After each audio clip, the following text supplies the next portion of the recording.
Tadi ada juga yang lupa kita capture di podcast. Abang ini berarti cuma butuh waktu 10 tahun buat jadi direktur ya? Iya.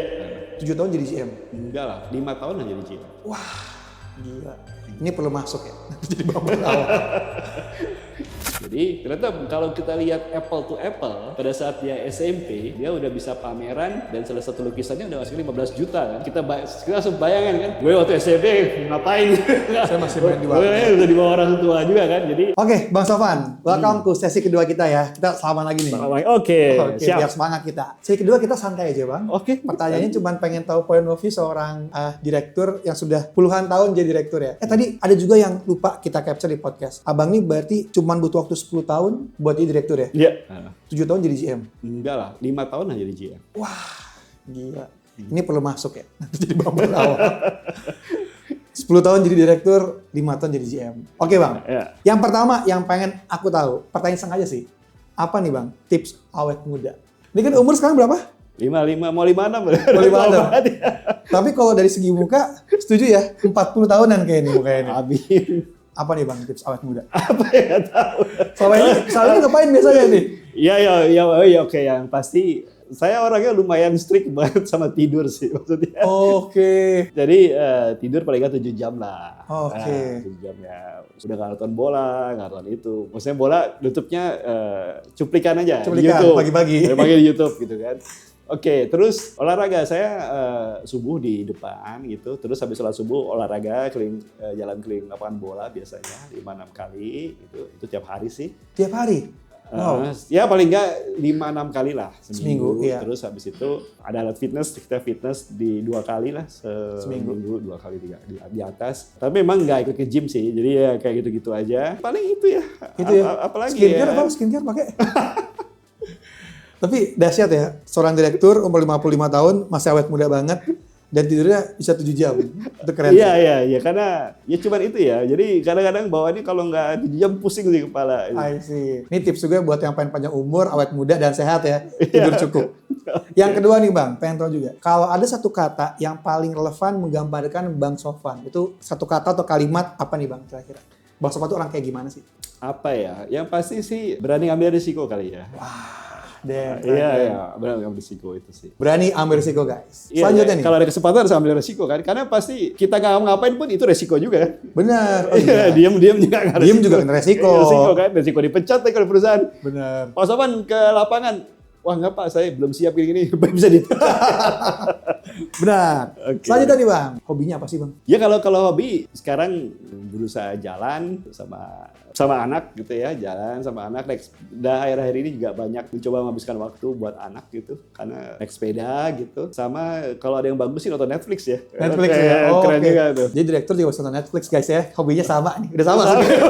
Oh sama gini. Sama kalau lagi pengen belajar tapi males tuh sebenarnya paling simple. Lihat YouTube. Lihat YouTube. Iya, Anda bisa belajar tentang saham, tentang ekonomi makro, mikro, apa aja di YouTube ada. Jadi kalau emang aku lihat hobinya belajar nih Bang Sofan. Iya, kadang-kadang sih kalau nggak tuh pusing juga sih, ngapain lagi ya gitu ya. I see. Lo kalau olahraga paling seneng sepeda berarti ya? Sebenarnya yang paling simple sih jalan kaki ya. Jalan kaki. Terus usahakan sama fitness. Terus golf sih udah lewat masanya. Bukan sih, lagi kehilangan mood ya. Padahal kita punya simulator golf. Waduh. Kita lihat kali ya, boleh Bang ya? Boleh. Tapi di rumah sebelah. Tapi intinya ada gitu. Tapi lagi kehilangan momen aja sih golf ya. Karena kenapa? Karena pengen Sabtu Minggu bersama anak sih. Anak lagi jalan-jalan gitu sih. Siap. Suka bola gak Bang? Bola nonton doang. Nonton ya? Apa klub favoritnya? Oh, kalau sekarang ya Barcelona ya. Barcelona. Banyak jerangnya. Barcelona sih. Barcelona sama ya? Liverpool 2 lah. Oke. Liverpool. Buat fans Barcelona dan Liverpool, boleh invite ke grup ya. Ada fansnya di sini soalnya. Kenapa Bang? Barca sama Liverpool? Ya mainnya enak aja sih ya. Enak ya? Dan nyerang. Ini kan sebenarnya kalau orang marketing kan pengennya kan gitu ya, gerasa-gerusu ya, nyerang terus, cari prospek. Barcelona sih gitu ya, nyerangnya tinggi banget kan. Benar. Tinggi banget kan. Garisnya tinggi dia. Garis pertahanannya tinggi. Ya.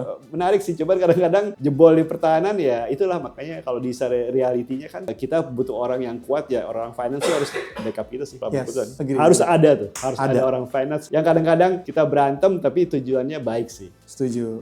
Nah, kalau negara favorit nih Bang, selain Indonesia, ada gak nih? Aduh, negara. Dan kenapa tentunya? Negara walaupun kita sebelin sih sebenarnya ya secara bisnis ya Cina ya, walaupun kita nggak suka ya. Karena Cina itu sebenarnya kayaknya negara marketing sih. Negara marketing ya? Negara marketing. Jadi intinya mereka karena penduduknya banyak, berusaha survive, lalu inovasinya banyak, dan juga dalam tanda kutip kita bisa tiru sih. Jadi Cina dalam 15 tahun ini, mungkin pada ingat ya dulu kalau awal-awalnya Cina itu mau produksi motor Cina kan, Yes. itu cuma sebulan, 2 bulan, 6 bulan udah rusak. Gitu Murahnya kan. doang, tapi rusak. Murah doang rusak. Sekarang mereka punya BYD ya kan. Jadi maksudnya suatu hal yang cukup jauh, dan saya juga pernah ke Cina berapa kali ke tempatnya Jack Ma, pernah ambil course di Universitasnya Jack Ma itu di CSBD kalau nggak salah, CKBSD itu mereka diajarin memang apa-apa tuh coba dibongkar. Jadi artinya copy to China. C2C itu bukan company to company, bukan bisnis, bukan B2B, tapi C2C, copy to China first. Copy to China. Jadi apa-apa di copy, dibuka sama dia, dibongkar, dia bisa belajar, dia berusaha buat. Cuman dia berusaha buat tapi lebih bagus. Dia lebih efisien. Lebih murah, dan lebih murah ya. Jadi menarik sih untuk dikagumi, walaupun nggak semua kita senangin dari Cina, tapi mau nggak mau Emang ya, bagus emang ya. bagus ya kayak gitu cara dia. Kalau kita mau maju ya. Oke, next question. Ini pasti orang-orang seumuran saya pada pengen tahu juga tentang pengelolaan keuangan sedikit Bang. Tentunya kan income besar, tapi kalau tidak dikelola dengan baik juga tidak Iya, akan bagus. Nah betul ini sih. pengelolaannya gimana nih Bang? Singkat aja. Ya yang pasti kita harus membangun aset. Bangun aset. Bangun aset ya dari dulu. Jadi awal-awal sih kalau buat yang saya nggak tahu kalau sekarang bisa nggak ya. Intinya memang membangun aset itu kan kita harus punya aset kan investasi lah, bukan aset ya. Investasi itu ada yang defensif. Defensif itu adalah rumah, bukan mobil ya. Defensif itu rumah, tanah gitu. Tapi rumah lah, rumah yang kalau bisa supaya aktif itu kita sewain, bisa disewakan. Oke. Jadi bukan rumah dijamin, tapi rumah. Memang kalau ada yang tahu, bukan banyak rumah sebenarnya yang bagus tuh dulu. Kita punya rumah sampai di Kemang. Di Kemang kenapa sih? Kadang-kadang memang udah disewakan sama orang asing dibandingin Pondok Indah. Artinya sewanya itu dalam tanda kutip bisa, kalau kita bisa, kita hanya bayar DP, cicilannya dari uang sewa itu. Itu tuh the best banget kalau bisa. Oke. Jadi bangun itu. Jadi defensif tuh itu. Terus kalau mau yang itu investasi untuk jadi kita jadi back. Yang kedua, kalau kita punya uang sisa itu kita bisa jadi yang lebih striker ya istilah kita ya. Itu adalah di pasar instrumen yang lebih itu bukan kripto tapi saham sih sebenarnya. Saham ya. Saham tapi intinya itu jangan uang buat hari-hari. Jadi kalau memang itu kalau ada yang agresif, ada yang defensif ya, ada tengah-tengah lah buat tabungan biasa sih seperti itu. Nah, yang jadi masalah itu kan kita biasanya adalah gaji kita naik, spend kita naik kan gitu. Pasalnya kan. naik, Nah, betul. Jadi di awal-awal harus di stop tuh. Di stop tuh misalnya sekarang minimum kita berapa 10 juta lah misalnya, bisa 10 juta. Ya udah stop di situ. Nanti begitu ada 12 juta, 13 juta, 2-3 jutanya di tabung. Iya. Tetap harus begitu. Kalau nggak akan bisa nambah aset kan. Ini tips dari yang asetnya udah banyak banget guys.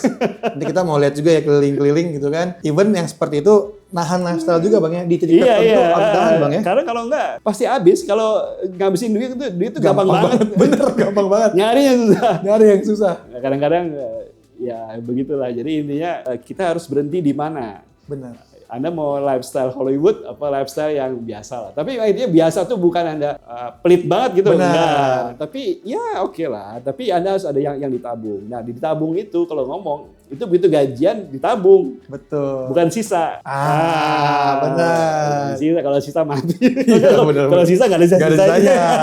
Valid guys. Ini kadang yang ngomong langsung praktisi dan udah di level itu.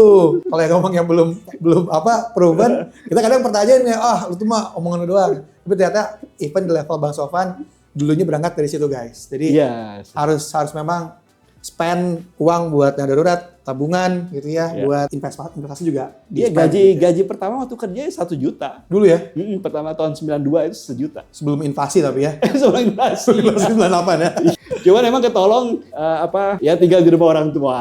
Gitu, tapi gede kali Bang sejuta zaman itu dan belum inflasi. Lumayan. Gede banget gak sih hitungannya? Iya sih, lumayan sih. Dolar kan 2 ribuan, berarti $500. Iya, sekarang aja UMR Jakarta 5,6. Iya, $500 itu berapa ya berarti? Aku nggak tahu sih, cuma pasti gede banget pasti. 8 juta lah. 8 juta kalau sekarang ya. Kalau kali 8 ya. Kan 16.000 bagi 2. 8 juta. Lumayan lah. Tadi tinggal sama orang tua makin enak lagi. Terakhir Bang, mungkin yang aku juga personally pengen tahu dan pengen denger juga nih tentang masa parenting ya Bang. Tadi kan sedikit diceritakan kayak emang agak sedikit berbeda ya Bang ya kondisinya. Nah ini juga mungkin pelajaran buat semua orang gitu ya, entah mungkin alumni FT yang sudah punya anak atau mungkin yang lain, karena aku ngerasa ini satu hal yang bakal jadi pembelajaran. Boleh gak Bang cerita tentang mungkin the way your parenting way? Ini yang paling berat, enggak berat sih. Ini ya kalau sharing ya. Jadi saya tuh nikah itu 96 sebenarnya, udah lama. Pada saat umur saya 27. Tapi saya baru dikaroin anak itu umur 40, 13 tahun kemudian. Saya ikut program bayi tabung bareng istri itu 6 kali. Yang 5 kali gagal, yang ke-6 berhasil. Jadi begitu umur 40, anak saya lahir, cobaan kedua datang nih. Cobaan kedua datang, udah punya anak, udah umur 4-5 tahun, kita sadar lah kita ternyata agak autis. Jadi ada masalah waktu dia di kandungan, otak kirinya kurang berkembang, otak kanannya oke. Ya, otak kanannya oke, jadi dia suka nyanyi, suka melukis, baca partitur musik bisa gitu ya. Tapi masalah bahasa, masalah matematika, kacau lah. Warna UI terus kan kirinya jago kan. Ngomong oke. Nah terus denial lah, kecewa gitu. Tapi akhirnya kemarin saya pikir ya anak spesial kayak gini pasti diberikan kepada orang tua yang spesial, gitu kan. Jadi nggak mungkin lah kalau Anda dari nasabah spesial di bank, kalau Anda nggak spesial juga kan. Sesimpel gitu lah. Jadi mulai coba di twist gitu loh, diputar itunya. Oke, kalau gitu, kenapa sih kita fokus sama kekurangannya? Nggak bisa matematika, nggak bisa fisika, nggak bisa ini. Coba kita cek apa sih kelebihannya gitu lah. Nah, kita push di situ. Akhirnya kita dorong dari hobinya, kita suruh dia terapi yang jadi oke tuh dia jadi yang ngelukis. Jadi ternyata kalau kita lihat apple to apple, pada saat dia SMP, dia udah bisa pameran dan salah satu lukisannya udah masuk 15 juta kan. Kita langsung bayangin kan, gue waktu SMP ngapain? Saya masih main di warnet. Di bawah orang tua juga kan, jadi ternyata ada ya kelebihan. Jadi kalau kita mau lihat seorang itu dari kelebihannya ya bisa-bisa aja. Dan sekarang dia minggu depan udah ada pameran di luar negeri, udah banyak di Jepang, Korea, dan lukisan-lukisannya kemarin juga diminta di beberapa perusahaan kayak Tokyo Marine, minta dipajang. Di Instagramnya M. Salaman Gallery, dan juga saya punya itu, jadi dia disuruh lukis di BOD-nya itu. Intinya sebenarnya setiap orang pasti punya kelebihan dan keunikan sendirilah, punya keunggulan. Nggak semua harus sama kayak bapak atau ibunya kan gitu. Jadi sekarang memang di saat udah lumayan tua ini emang pengen banget ngabisin waktu sih bareng dia. Kira-kira paling nggak kemana gitu ke depannya. Tapi intinya ya fokus sama kelebihannya, jangan sama kekurangannya. Iya, siap Bang. Wow, merinding guys. Ya. Tapi tadi ya Bang, memang kadang tentang perspektif ya. Iya, betul. Kayak kita bisa shifting perspektif, even yang awalnya kita anggap sebagai sebuah ujian, jadi malah sebuah blast tersendiri ya. Iya, betul. Dan ujian lah. Iya. Ujian harus ujian. Benar. Dan ini akhirnya merubah paradigma kita, tapi sebagai orang tua ya. Kadang saya juga aku inspiring juga sama kalimatnya Abang yang bilang, kalau misalkan kita aja yang di normal gitu ya, anak-anak Abang yang mungkin ada kondisi spesial, bisa seperti itu, kita yang normal, apalagi kan? Iya, saya selalu ngomong sama maksud saya, anak saya aja yang agak kurang gitu, special needs gitu, bisa begitu, apalagi yang normal buat kita kan. Anda bisa pameran. Dia bisa pameran di Jepang, Korea, Amerika mungkin tahun depan ya. Tapi ya apalagi kita. Oke. Guys, itu akhir dari sesi kedua, dan mungkin kita juga sekalian ya kita kasih harapan dan doa terbaik buat coba namanya mana? Oh, Muhammad Salman Farisi. Muhammad Salman ya, Farisi, semoga lancar juga nih pameran-pamerannya ya. Amin. Dan bisa segera ke Amerika, dan buat Bang Sofan selalu sehat dan sukses terus supaya makin mantap karirnya, makin bahagia keluarganya, dan juga amin. Amin. Thank you Bang ya. Thank you. Thank you ya. Soknya buat dunia FTUI. Thank you teman-teman ya semua.